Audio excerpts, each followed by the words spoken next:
Toutes les périodes historiques ayant mené à la décadence des civilisations étaient toutes marquées, sans exception, par l'esprit de errance des hommes.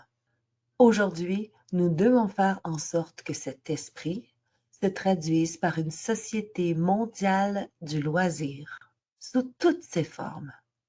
Ce loisir doit se composer du sexe, des drogues, du sport, des voyages, de l'exotisme et des loisirs en général, mais accessible à toutes les couches de la société.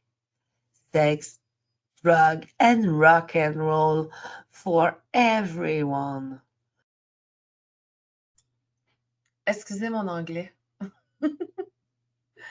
Oui, le protocole de Toronto, vous entendez la lecture commence comme ça, la partie sur la famille.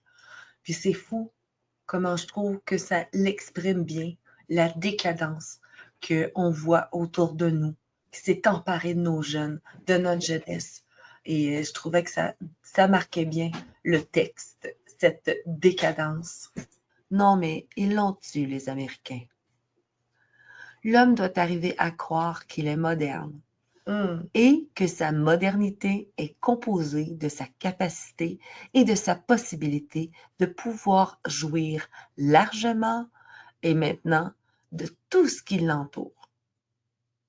Pour arriver à ces objectifs, il est impératif de pouvoir infiltrer les médias, la radio, la télévision, les journaux et plus récemment vos télévisions, vos grands écrans, le cinéma.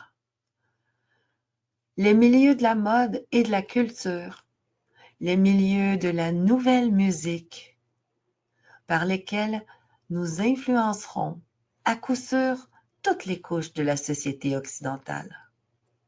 Ainsi, en tenant sous la coupe des sens, la jeunesse, les adultes de demain, nous aurons par conséquent la voie libre pour infiltrer et transformer en profondeur, sans être inquiétés, le politique, le système légal et l'éducation, ce qui nous permettra de modifier en profondeur le cours, l'orientation future des sociétés visées par notre plan. Les populations, nous le savons, n'ont pas de mémoire historique. Ils répètent inlassablement les erreurs du passé sans se rendre compte que ces mêmes erreurs avaient conduit leur perte, avant eux, aux mêmes déchéances qu'ils vivront au pire avant la fin de ce siècle. Écoute, pour en arriver là, les gars, au lieu de jouer puis de s'épanouir dans ses bacs à sable puis d'aller jouir du dehors, as-tu vu en plus son teint? Oui. As-tu vu sa maigreur? Ça, c'est un enfant que sa mère a même accepté chacun de ses caprices sont acceptés. Fait que c'est clair qu'il est mal alimenté, il est sous-alimenté, premièrement. Il n'est pas mal, il est sous-alimenté. Il est cerné comme ça se peut pas.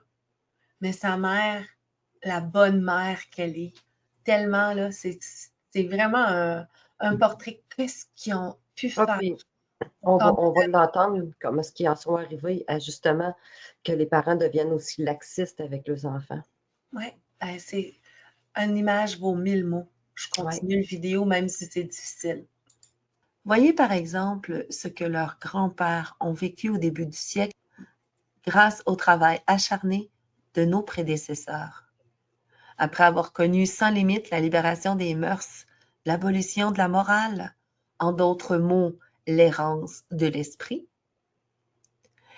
En fait, cette bataille contre l'Église catholique et Jésus-Christ, ils expérimentèrent la crise économique, puis la guerre. Aujourd'hui, leurs petits-enfants et leurs enfants se dirigent droit vers un aboutissement semblable, pire encore, car cette fois-ci, il nous permettra enfin de mettre sur pied notre nouvel ordre mondial sans qu'aucun d'entre eux ne soit à même de s'en rendre compte.